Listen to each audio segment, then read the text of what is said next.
Welcome to According to Sam, folks. This is episode 334. Hope you guys have had a good week. Thank you for joining me today. I have a really good podcast for you. Got a lot to share. So let's not delay. Let's get right into it. So Democrats, they think that they have struck political gold with this Epstein scandal. They want to keep it going. They are focused on it on all of the news shows. A reporter asked Trump about it again in a press conference the other day. And they really believe that they have struck political gold with this Epstein. Now, the next elections, the midterm elections aren't till next November. We haven't even reached this November yet.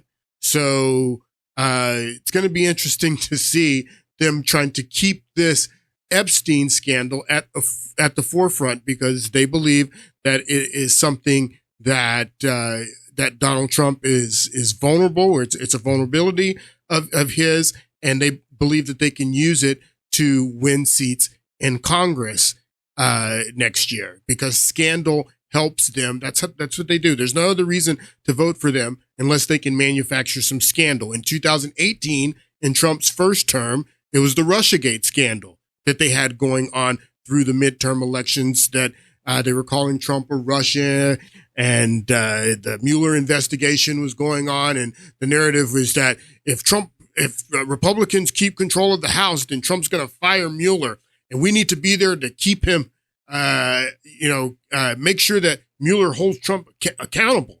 And Trump was never going to fire Mueller. Trump knew that he was innocent the whole time, but he also knew that the Mueller investigation was harming him politically. So that's what they're going to try to do next year, is to keep this Epstein scandal at the forefront to help them use it to win back seats in Congress. That's their MO. But winning the House of Representatives and maintaining control of the House of Representatives for the Republican Party is very important to President Trump. And you can see that. That's what this whole controversy about in Texas, they're redrawing their congressional districts, which they should. Folks, listen to me. First of all, the census in itself. I've already stated this. I am against illegal aliens, people that are in this country illegal, counting towards representation in the census. It's completely criminal. Me, as a descendant of slaves, where slaves were only counted 3/5 towards representations, and you have illegals that are counted 100% towards representation. I'm offended by that. I don't believe that illegals should be counted in the census towards representation. But the last census that we did was in 2020. And then the very first election that we had after the 2020 census was the 2022 midterms. Republican voters, they cast more than 4 million votes, almost 5 million votes more than Democrats for the House of Representatives. And Republicans ended up netting something like 5 seats. Or maybe it was a little bit more. Maybe it was about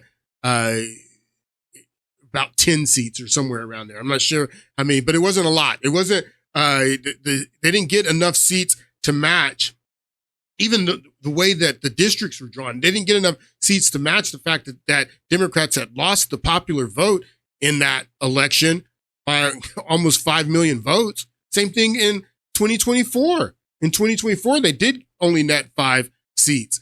But they won the popular vote. Republicans won the popular vote in the House of Representatives by 4 million votes, over 4 million votes. The popular vote by over 4 million votes, and they got 5 seats.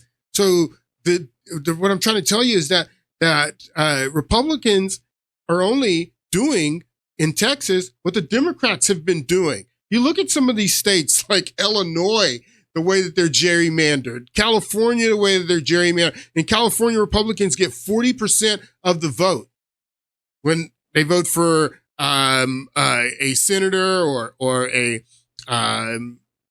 governor. Republicans are gonna lose, but they're gonna still turn out 40% of the vote. They only make up 17% of the congressional districts in this state, California. It's so ironic that these representatives from Texas that they flee to Illinois when it's and they're talking about, well, if Texas does this, then we're going to gerrymander anymore. How are you going to gerrymander Illinois more than it's already gerrymandered? It's insane. But the point I'm making, I'm getting off track. The point I'm making is that the winning the House of Representatives is very, very important to Trump. He understands the stakes in Republicans maintaining the House of Representatives. If I believe that if Democrats win back the House of Representatives, they're going to impeach him again. Of course, they're going to impeach him again. They're going to find a reason to impeach him again. He understands all that, and I think that Democrats who think that they have stumbled onto political gold with Epstein, I think they better beware. I think they better beware because. And I started to think about this, we're 14 months away. Why would Trump, release something right now when we're 14 months out? You're not going to keep this. You're not going to keep anything going with the short attention spans that people have in this country. You're not going to keep anything going for another 14 months. There's always something new to divert attention. And 14 months is a long time to keep this going, Democrats. So, but what if, and I started thinking about this, what if Democrats, they keep hounding, they think that they struck political gold, we're going to win back the House of Representatives on this Epstein stuff, and they think that, that we're going to keep hounding the president about it, and then, not now, and if president's like, hold, we haven't even gotten into 2026 yet, let alone get into the summer of 2026. If I had something juicy, I'd hold it to about right this time next year, August. Late August is when I drop it out. But what if Trump is setting them up? What if he's setting them up? What if there's something in these files, in the Epstein files, and he's like, oh, you guys keep hounding me. You want it? You want it? You want it? Okay, hold. Boom, he drops it right before we get into the fall of next year. And I don't know. But I know one thing. I know that the Epstein scandal, this is what I've been telling you, the Epstein scandal and the Obamagate scandal, they're the same scandal.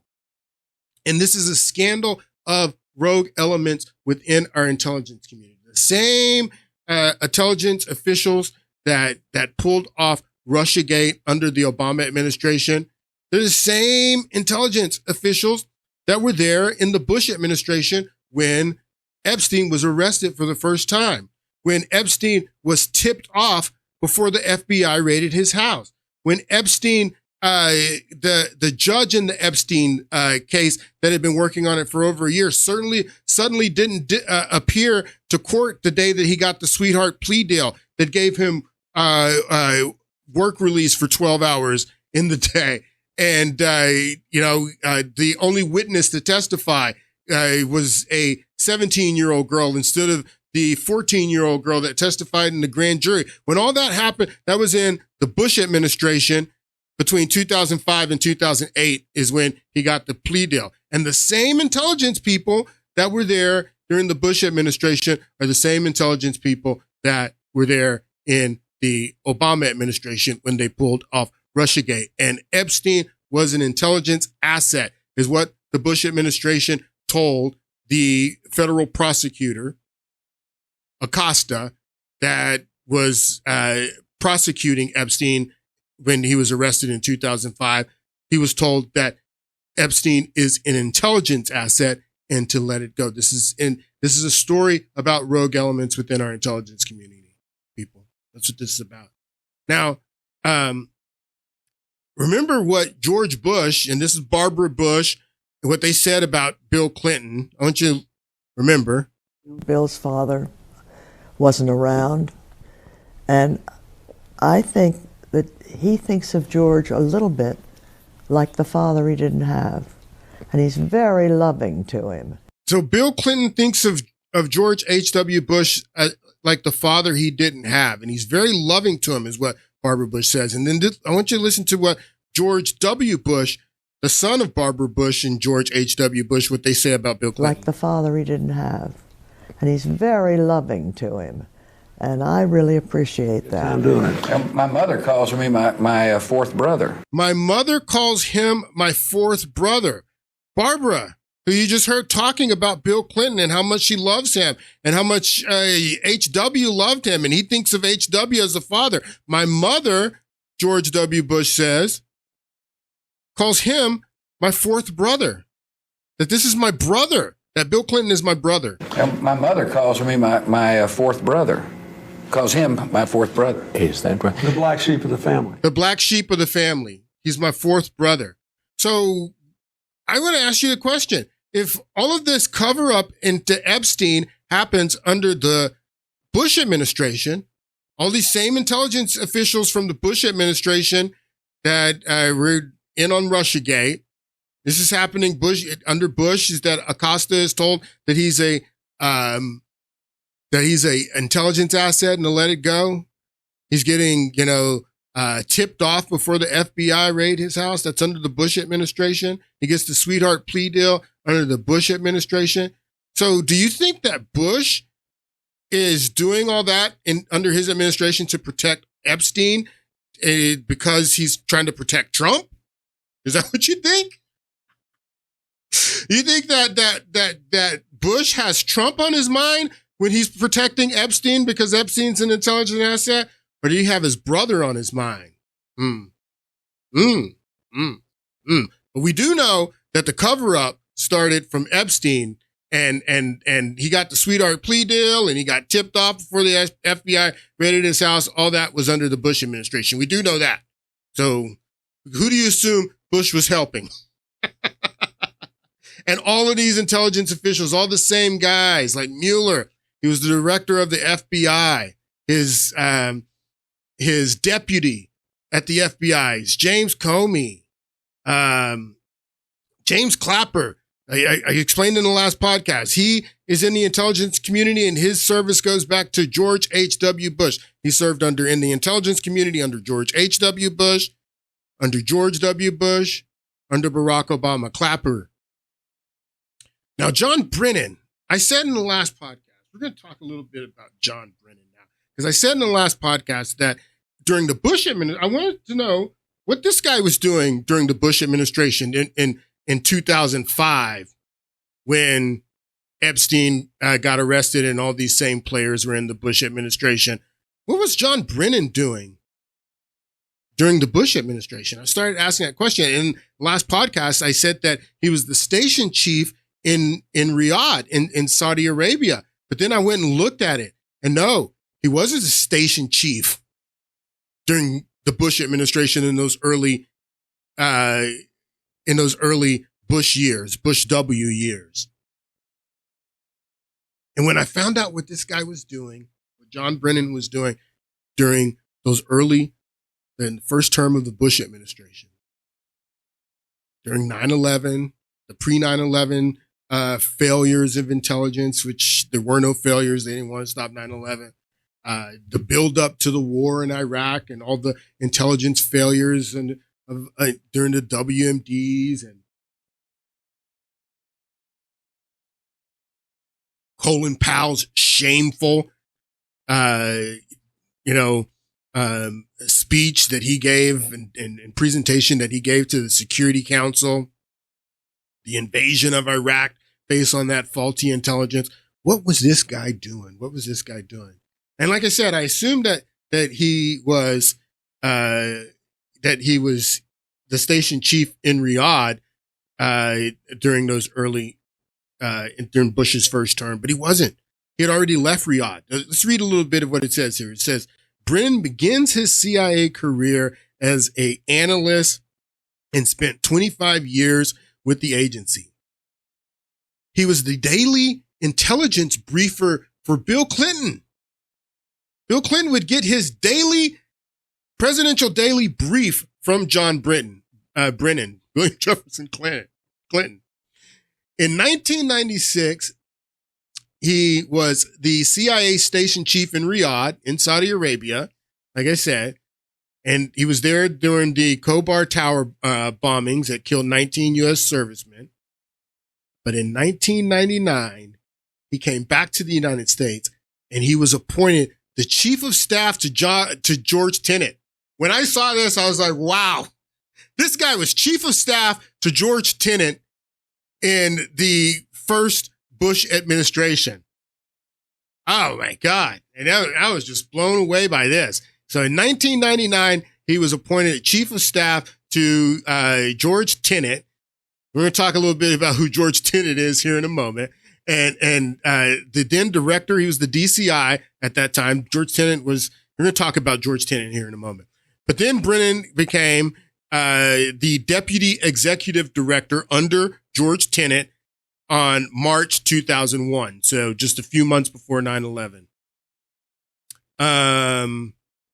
So I was just blown away by this. And then Obama, this is the thing about Obama. What's going on here? Obama makes this guy his director of Central Intelligence, and he wanted to make Brennan his director of Central Intelligence immediately. Obama had 4 DCIs in his 2 terms, and he wanted Brennan to be, or I don't know if he wanted, or if they told him that Brennan was going to be the guy up, the next DCI. But why does Obama, who ran on this transformative platform of change you can't believe in, on the night that Obama is elected, they're in Chicago giving his speech at this moment, change has come to America. And how's this change? With all these holdovers from these deep state holdovers from the Bush administration, like Brennan. But Brennan wasn't named the DCI immediately in the bomb. And it says right here, Brennan withdrew his name from consideration as the director of Central Intelligence during Obama's first term over concerns about his support for torture under the Bush administration, after he defended on television the transferring of terrorist suspects to countries where they might be tortured while serving George W. Bush. Rendition. He came out in support of rendition. Obama's running on a platform of change. You can't have these Bush guys. But then, like I said, Obama had 4 different directors of Central Intelligence, and Brennan becomes the 4th. So he's there for Euromaidan and what's going on in Ukraine. But was there behind. He was George Tenet's chief of staff. This is crazy. When I saw this is crazy. George Tenet. Let's talk about who George Tenet is, people. This guy was his chief of staff, and then he became a deputy executive director under George Tenet. He was there for all of it. The pre 9/11 stuff, the after 9/11 stuff, the build up to the war to Iraq. Brennan was there for all of it, along with these guys, along with Clapper, along with Comey, along with Mueller at the FBI. This is the deep state, people. And it doesn't matter if it goes from Clinton, Democrat, to George W. Bush, Republican, to Obama, Democrat. The continuity, the consistency is in the deep state. It's in the deep state. And it's crazy. Obama had 2. This is George Tenet right here. We're going to talk about George Tenet here in a month. But this is George Tenet. Obama had 2 directors of CIAs from 2 different Bush administrations, or not directors, but executive deputy director Brennan was. But this guy, Robert Gates, like I was telling you in the last podcast, Obama keeps this guy who was George H.W. Bush's director of Central Intelligence, but he was deputy. He had the job. This guy, Robert Gates, had the job that John Brennan had under George Tenet, a deputy executive director.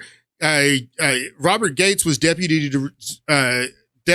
executive director to Bill Casey, who was Ronald Reagan's very first director of Central Intelligence. This guy ran all of Iran-Contra. He was running Iran-Contra. Obama keeps him on after running on a platform of transformative change. Obama keeps this guy on at the Pentagon, this CIA guy. And then, so I was noticing, let's talk about George Tenet here for a moment. So I want you to know, this is something that I've noticed, and it's probably just a coincidence. But all these guys, let's just go down. Let's look at where John Brennan went to school, where he got his undergraduate studies.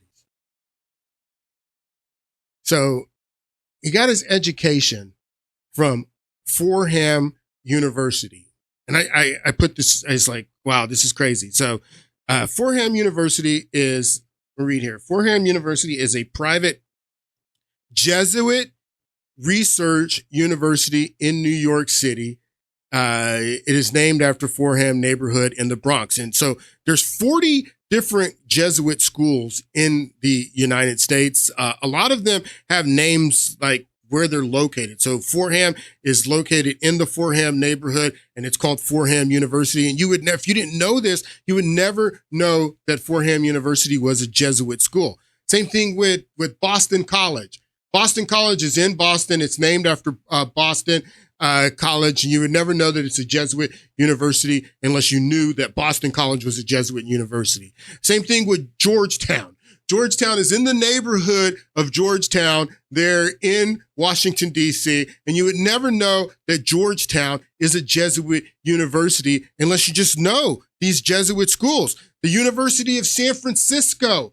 You would never know that the University of San Francisco is a Jesuit school unless you just knew, because it's not there in the name. Now, there are some schools like Loyola Marymount and some others that have Loyola's name in the school. And so, of course, that is a Jesuit school. There's some others. But then there's the majority of them are like this, like Fordham, University of San Francisco, University of Santa Clara, Boston College, Georgetown. But all these guys seem to go to these Jesuit schools. And I noticed this.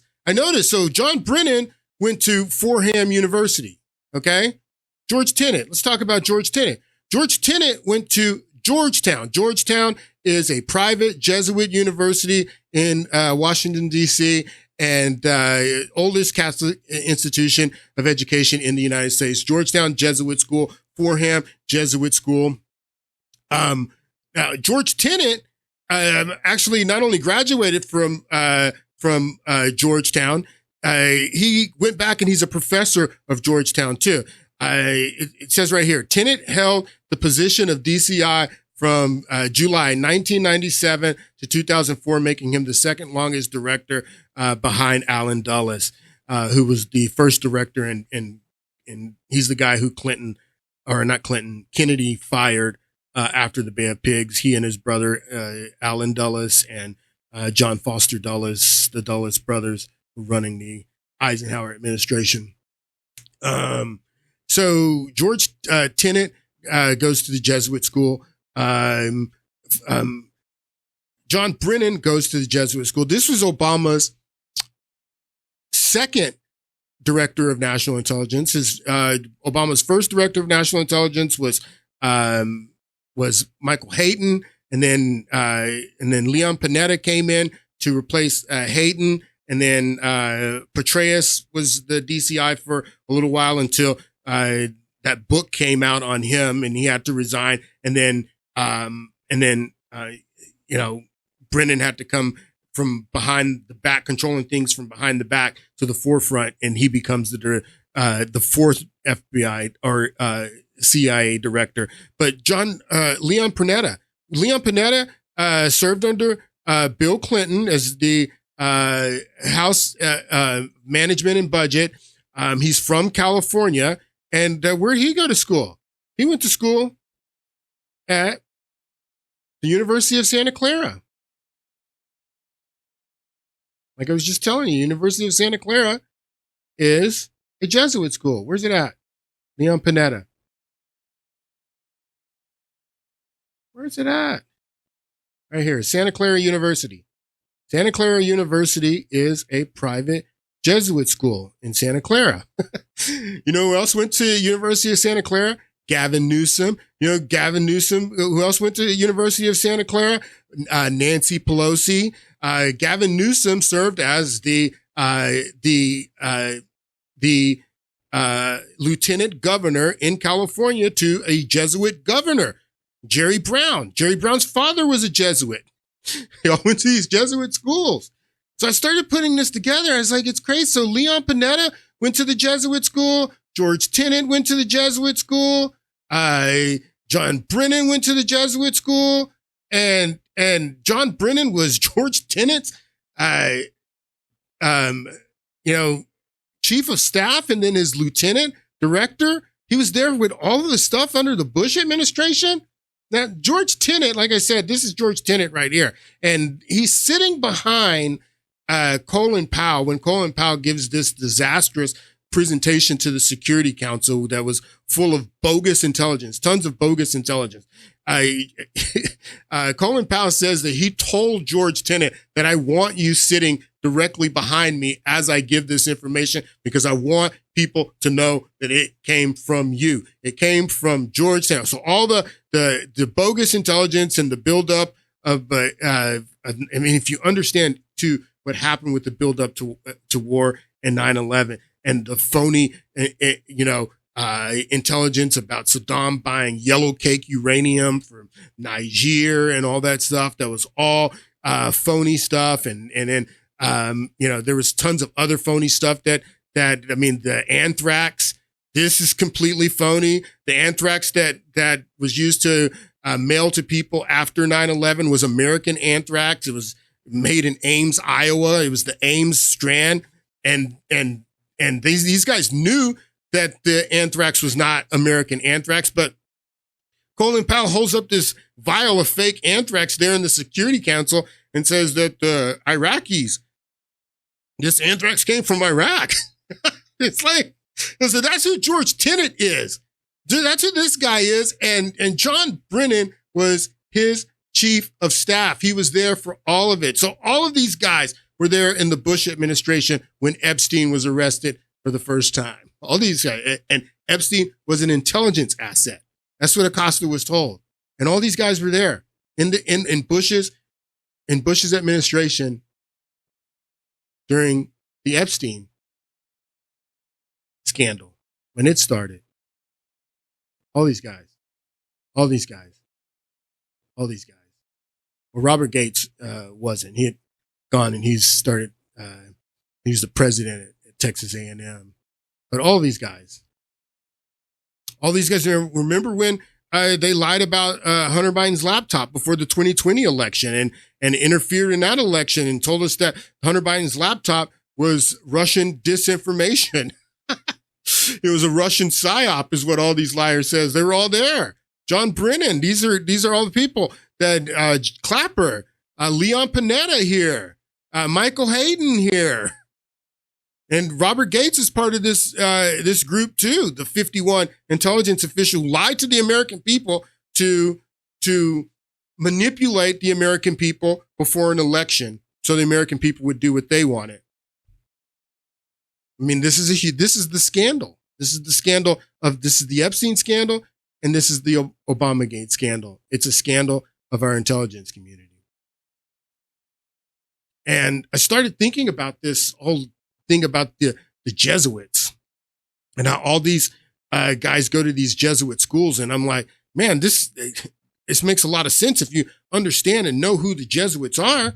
I mean, the Jesuit order was founded after the Protestant Reformation had kicked off. During the Council of Trent in the 16th century, the Jesuit order is started and founded by Ignatius Loyola as a military. It's founded as a military unit that the Catholics were getting ready to start and were already engaged in wars in Germany that had stemmed from the Protestant Reformation. And the Jesuit order was created as a military unit in those wars. And they were known for, being very secretive and passing intelligence. It would make sense that these guys would be training all the spies. I was like, man, this makes a lot of sense because these guys, they were founded as spies. That's what that's what they did from their beginning. Is they would gather intelligence for the Catholic armies that were fighting against the Protestants there in Germany. The Jesuits were a very powerful force in southern Germany in the area of Bavaria. And they controlled the area of Bavaria when Adam Weishaupt, when he founded the Bavarian Illuminati in the 18th century, 1776. And these guys were controlling all of southern Germany and Bavaria as the southern Germany was waging war against the Protestants in the north. They were founded for this reason. And the Jesuits in the 18th century, around the time that the Bavarian Illuminati was founded, the Jesuits were being expelled from all of these countries because of their activities in politics. The expulsion of the Jesuits in the 18th century was a significant event driven by political, social, and religious factors, leading to their suppression in several countries and a papal decree in 1773. The Bavarian Illuminati is founded there in Bavaria in 1776, and the papal decree comes out 3 years before that. Historical context. The Society of Jesus, founded by Ignatius Loyola in 1540, became one of the most influential religious orders within the Catholic Church, known for its educational and missionary work. Yeah, it's known for a lot more than that. However, in the mid-18th century, Jesuits faced increasing hostility from various monarchies and secular authorities who viewed them as a threat to power and influence. That's what these guys are doing, meddling in our elections. That's what they're doing. I don't know how many of these, like Brennan and Panetta and Tennant. I don't know how many of these other guys go to these Jesuit schools, but I bet you there's more. I bet you it's more than just them. But yeah, I mean, they were kicked out of Portugal. They were kicked out of France. They were kicked out of Spain. All these countries expelled because of them, interfering in politics. So it makes sense to me. And I was like, yeah, this makes a lot of sense that all these guys would be educated at all these Jesuit schools. So this is one of the journalists that we were talking about last week when I was telling you about Michael Schellenberger and how he's been at the forefront from the left wing. This is a left-wing journalist, but he's been at the forefront of these disclosures and writing articles on his Substack, which is the second largest Substack. And again, he is from the left wing. I was also telling you about Matt Taibbi and his reporting on Russiagate. I was also telling you about Aaron Matte and Glenn Greenwald. I have a lot of clips from all these guys that I want to play. Probably not going to get into it today, but in the next podcast, I'm going to play clips from all of those guys. But this clip is actually from, I have a clip with Michael Schellenberger being interviewed by Megyn Kelly. Why don't you listen to what they say here? You have a whistleblower who worked on what would eventually be known as the January 17 ICA, or Intelligence Community Assessment. And just so the audience knows, and I think Yeah, just so you know, so she says January 17, she means January of 2017. The assessment she's talking about is the January 6, 2017 assessment. This is the bogus, phony assessment that was created by Clapper, mostly Brennan, as you're going to see. Brennan was running all of this. This phony assessment that came out on January 6, 2017 is what they're referring to. And I've told you that if you read this, I mean, this is such a farce. The accusations and the things that they talk about in this assessment are completely ridiculous. But they don't expect the average person to read it. They expect it just for the media to report that all 17 agencies are responsible for this report without reading it themselves and how bogus some of the stuff is. But so that's what they're talking about here. Now, Michael Schellenberger, like I said, he's been at the forefront of all these disclosures. People are leaking stuff to him. And like I told you, the whistleblowers and the leakers, that the deep state hates them the most because they have no control over when someone's going to, leak information or come out as a whistleblower. And those two things, whistleblowers and leaks, just like I explained after 9/11, someone from the CIA, we don't know who leaked it, but leaked President Bush's daily brief that he got on August 6th, 2001, that told him that bin Laden was in the country and he was getting ready to hijack planes. Someone leaked that to the American people. So then you have the Bush administration afterwards scrambling. There was tons of whistleblowers that came out after 9/11 as well. They hate whistleblowers and leakers the most. And so what we have here is Michael Schellenberger being at the forefront of all of these disclosures. Not only leakers and whistleblowers are coming to him and relying on him.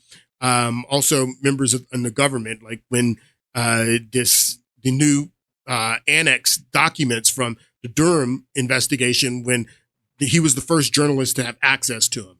This guy, Michael Schellenberger.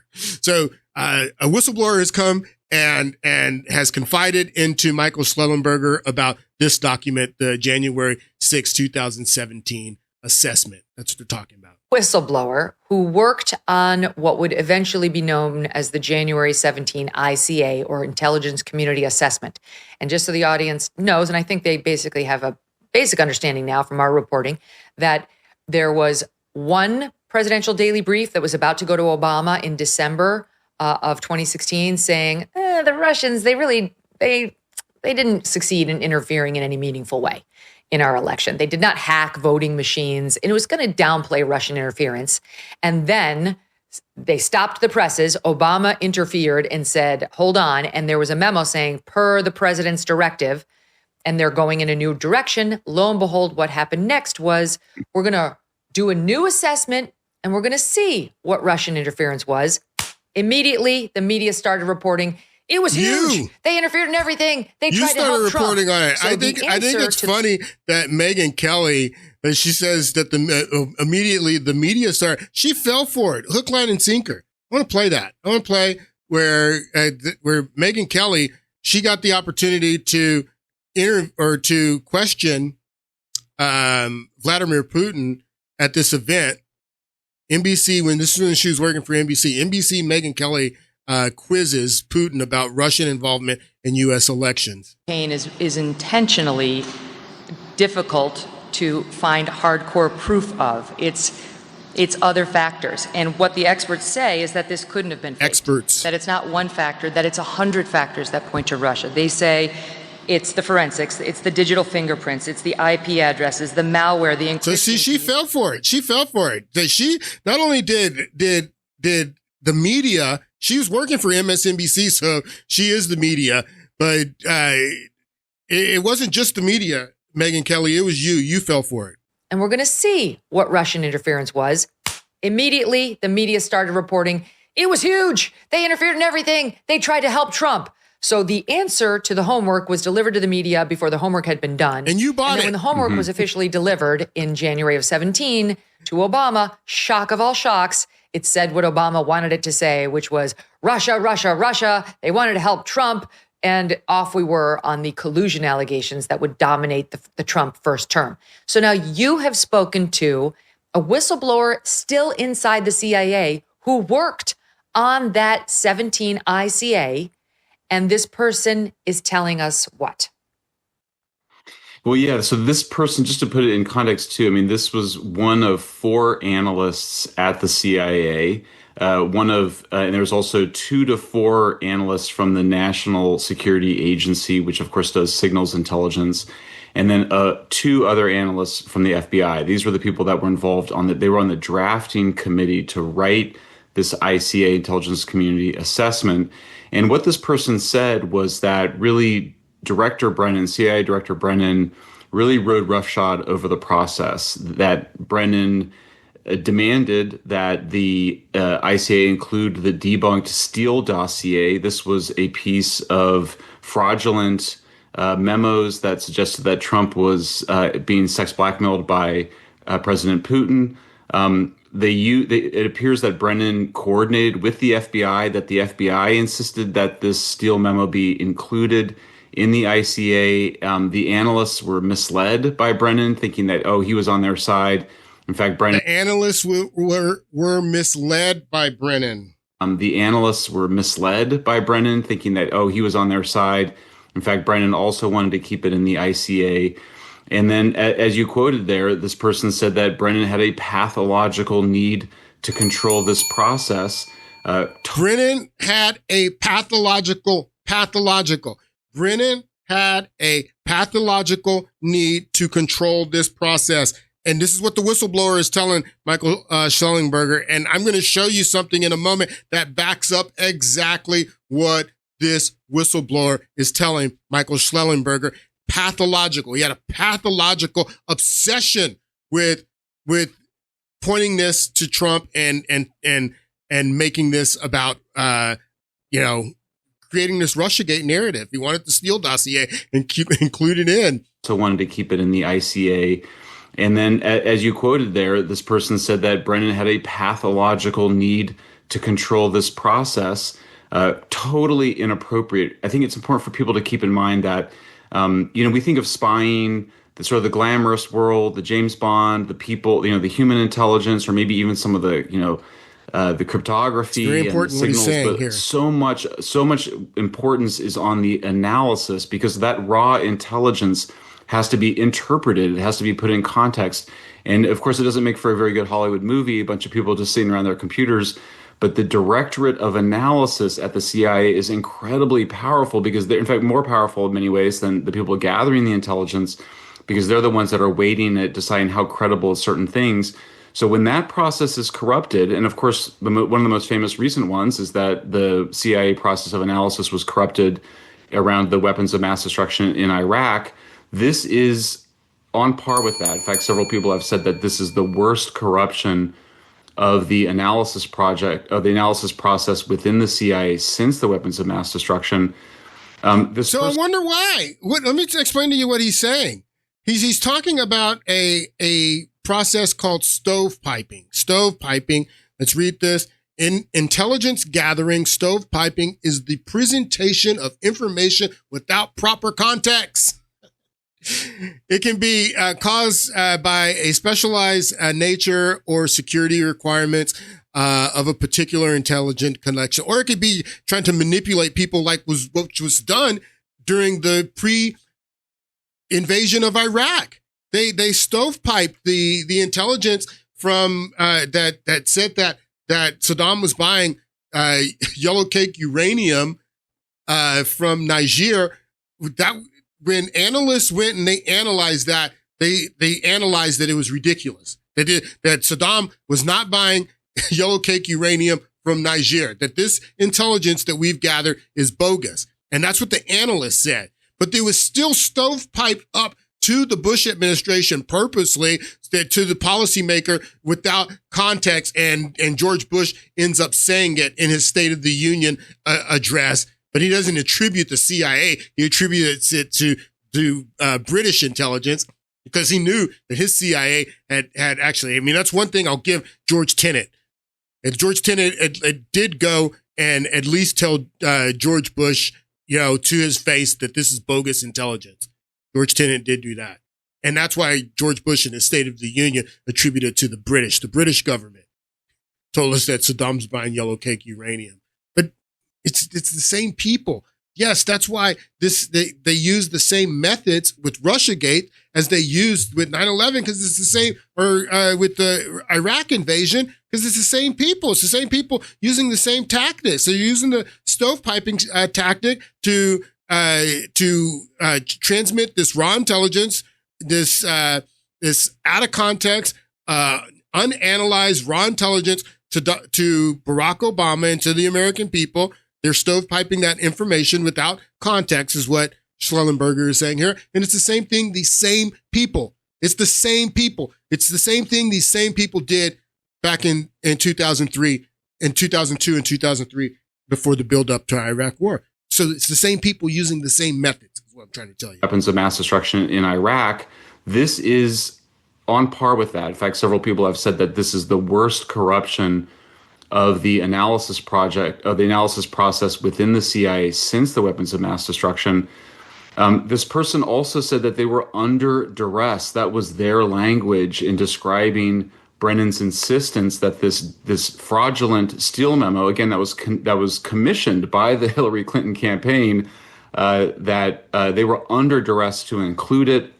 This person expressed a significant amount of anger at the CIA director Brennan, and of course, all of this is coming at a time. We published yesterday, the day before yesterday, the Attorney General Pam Bondi said that they were seeking to prosecute and seek indictments through a grand jury, and it seems very likely that ex-director Brennan would be one of those individuals. So Brennan's going to get indicted, is what Michael Schellenberger says. And I believe he is. I hope he is.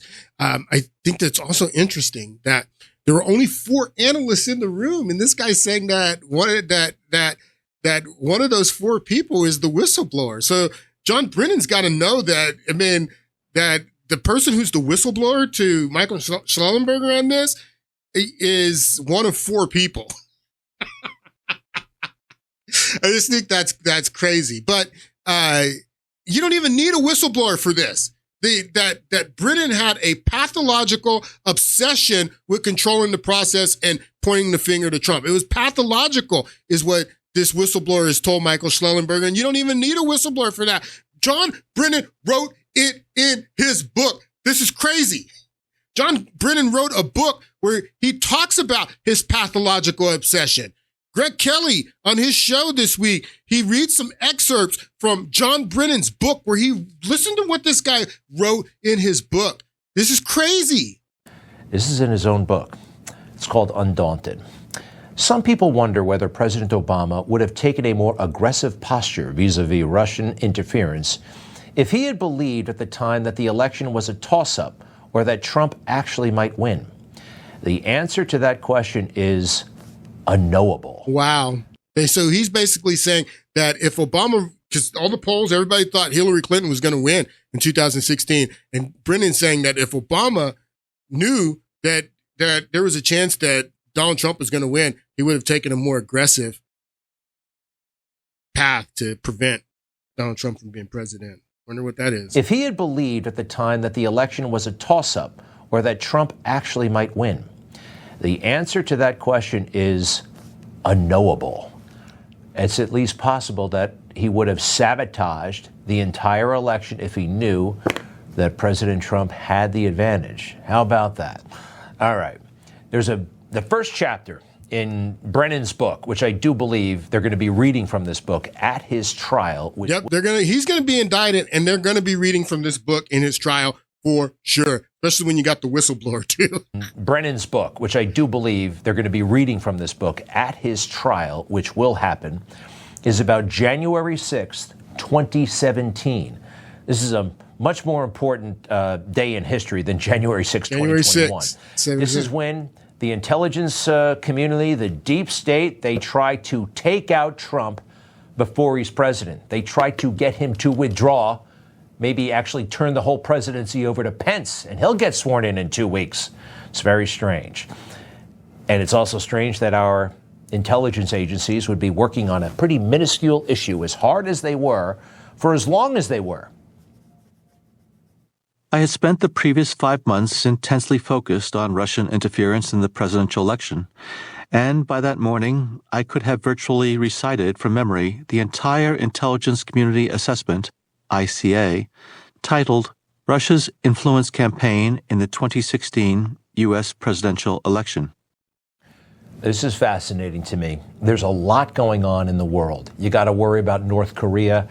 ISIS is still around, Al-Qaeda, who knows what, right? Afghanistan.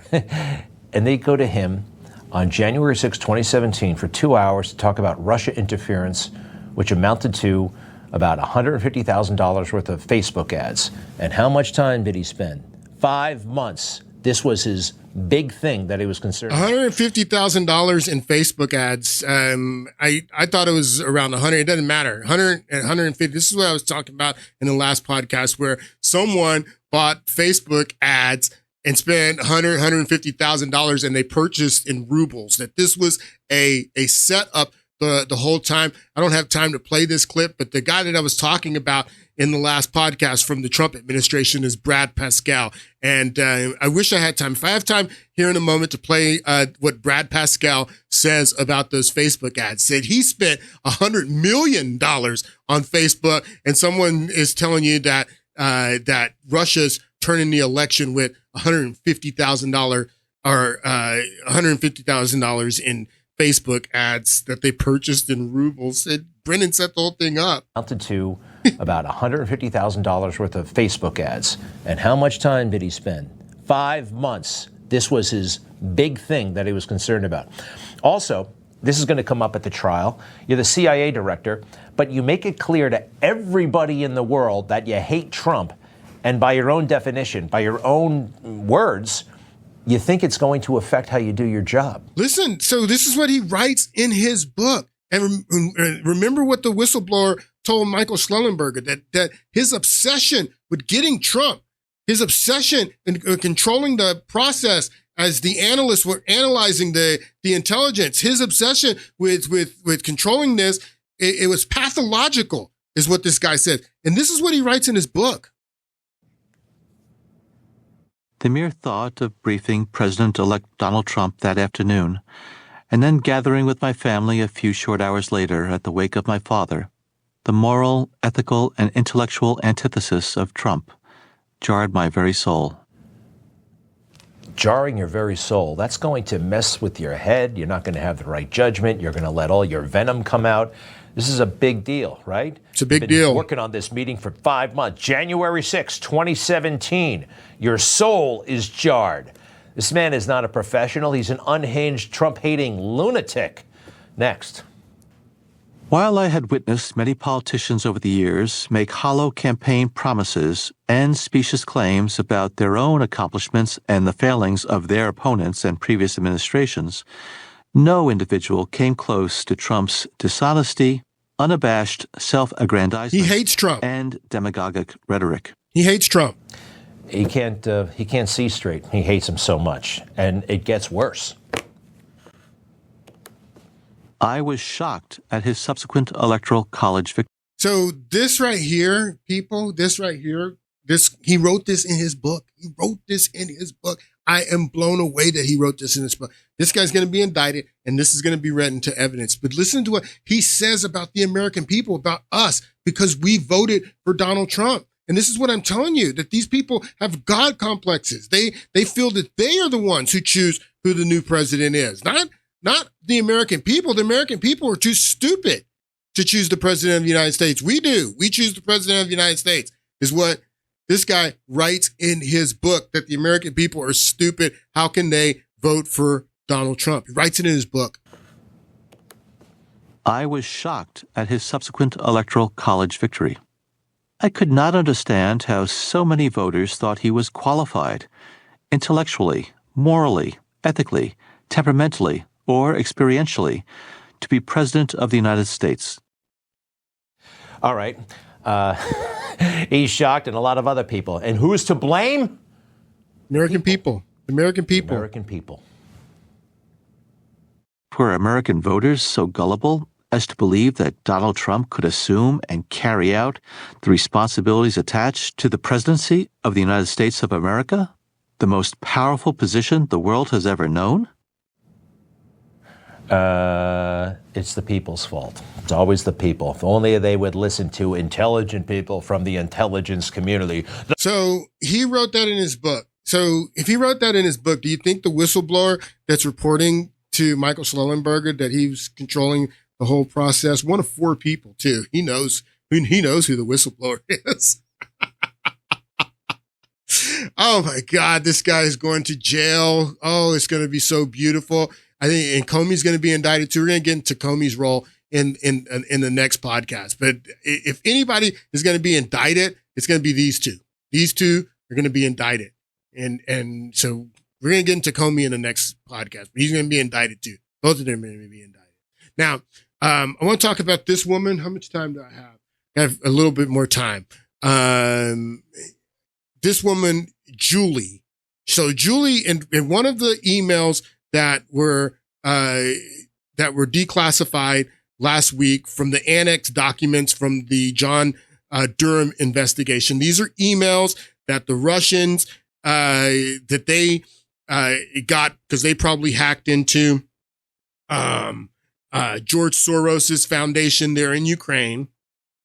And Leonard Bernardo is writing Julie, and he says, Julie says, he's writing about Julie. Leonard Bernardo from George Soros Foundation is writing about Julie.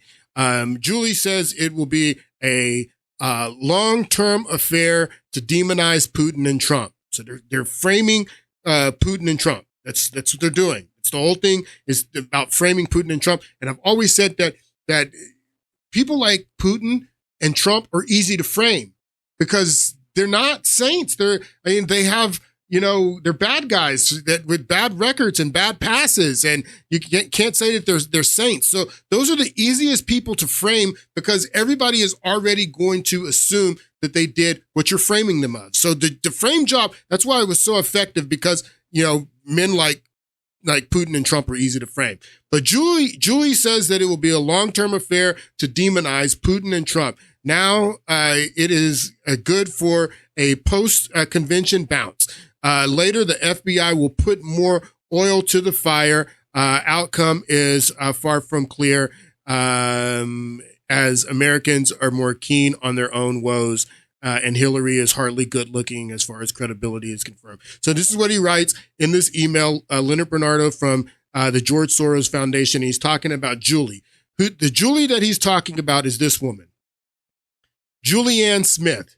Who's Julianne Smith? Julianne Smith is American foreign policy advisor and former diplomat who served as presidential permanent representative to NATO under Joe Biden. So permanent representative to NATO under Joe Biden. So she had a lot to what was going on with Ukraine. You remember after Euromaidan, Obama put Joe Biden in charge of Ukraine.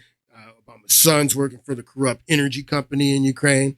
Julianne, she previously served as Deputy National Security Advisor to then Vice President Biden in the Obama administration. So she worked under Biden in the Obama administration, and she worked in the Obama administration. And then I looked down here and I was like, wow, Julianne. Julianne went to Xavier University, a private Jesuit university in Cincinnati, Ohio. Like, inevitably, all these guys go to the Jesuit school. So this is who that Bernardo is talking about from the George Soros Foundation when it says Julie says it's going to be a long-term affair to frame Putin and Trump. Julianne from the Jesuit school. She went to the Jesuit school. She worked under the Obama administration, worked in the Biden administration. So I don't have very much time left. I do want to talk about George Soros, and we'll get back into this in so, I just want to reiterate what I was talking about in the last podcast, that the impeachment of Trump, the first impeachment of Trump, it was more about covering up Russiagate. It didn't have anything to do with Donald Trump in that phone call. And we listened to the phone call. This is the transcript. And it didn't have anything to do with Hunter Biden or Joe Biden. And when that's what they told us, is that they were impeaching him because Trump was trying to force Zelensky to dig up dirt on his opponent. No, that's what it's about. The impeaching Trump after he had already sat through a 2-year-long special counsel investigation, and he knew that he was innocent the whole time. That's the thing, is that they tried to frame Putin and Trump, and throughout the entire time from the beginning, both Putin and Donald Trump said that they were innocent. That's what happened in the Helsinki meeting, is that Putin says, no, we didn't do this. And Trump says, yeah, I believe him. You don't believe our 17 intelligence agents?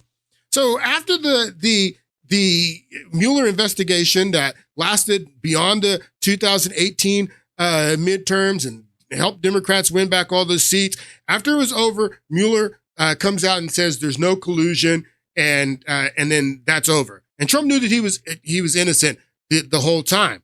But then after Mueller absolves him, then Trump starts to think, well, how did this start? how did this start? Do you think Trump's not going to do that? Of course he did. He says, let's do an investigation to understand how Russiagate started and why I was under this fraudulent special counsel investigation for 2 years. And that's what he was doing when he was talking to Zelensky and talking about CrowdStrike with Zelensky. I would like you to do me a favor. He brings up CrowdStrike, and he thinks that the servers, because the FBI never looked at the servers. The only people who looked at the servers were CrowdStrike. And for some reason, Donald Trump and his intelligence guys told him that these servers are probably in Ukraine, and that's what he wanted Zelensky to help him do. He wanted Zelensky not to help him to do an investigation into Hunter Biden and to Joe Biden. There was already an open Justice Department investigation into Hunter Biden. No, he wanted Zelensky to help him into the investigation into Russiagate and how Russiagate started and CrowdStrike and if the servers were there. So that's why they impeached him. The impeachment became part of the cover-up because the last thing they wanted Trump to do is to get his hands on those servers. Because if he would have got his hands on those servers, then he could have done the forensic investigation and seen if the hacking had actually even happened at all and if there was malware connecting to Russia. So the impeachment of Trump was part of the cover-up, and yet you have to understand it. The other thing that I want to say, and I'm about done. So in the phone call, Donald Trump brings up this woman, Marie Yovanovitch. She was the ambassador to Ukraine at that time. Marie Yovanovitch, you can see her right here. She's there when John McCain, Amy Klobuchar, and Lindsey Graham go in December while President Trump is president-elect. They go over there to do his foreign policy, to tell Poroshenko and his troops that, we're going to escalate the war in Ukraine in 2017 before Trump. And she's there. She becomes a major,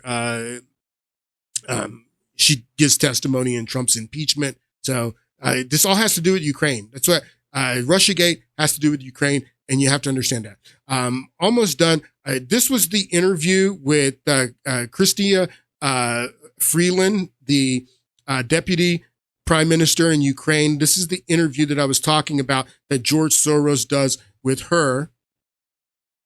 And when I went and I looked online, she'd actually done several interviews with George Soros. And so it was like, people aren't going to know which one I was referring to. But if you want to watch the interview where George Soros tells you everything that's going on, he does this interview with Chrystia Freeland. And the date is right here, April 15th, 2015.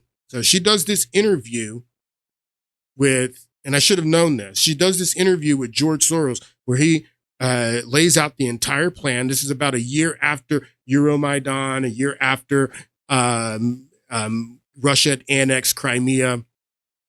This interview that he does with Chrystia Freeland is a month after, or let's see, what's the date? So that's March 29th that he commits to $1 billion. So 2 weeks later, after committing to invest $1 billion into Ukraine, he does this interview with her, and it's a very telling interview. That's why George Soros is involved in all this. And I wish I had time to play some of this interview, maybe in the next podcast. But hope you guys enjoyed everything, and we'll get back into it on Monday. Have a great weekend, and I'll see you on Monday.